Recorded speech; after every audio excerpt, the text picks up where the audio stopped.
Mukama mulungi ate ku mulundi guno ekigambo kyetugenda okugabanako okufumiitirizaako okutegeera.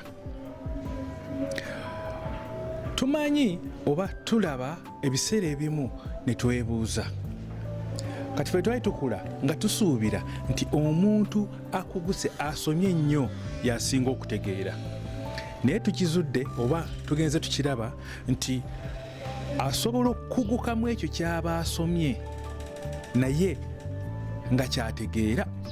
naye nitwebuuza n'okwebuuza okuggyako okutegeera bye yasoma. Tumalina okukosa ekigambo kino mu ngeri endala yeeriwa ne tugamba nti kale kino kyakulema okutegeera.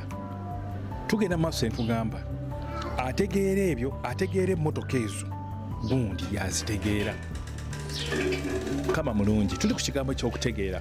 Mukama waffe Yesu Kristo n'agamba Yerusaalemi nti nkukaabidde kuba tutegedde ku kyalirwa kwange. Tuli ku kigambo eky'okutegeera. Mukama mulungi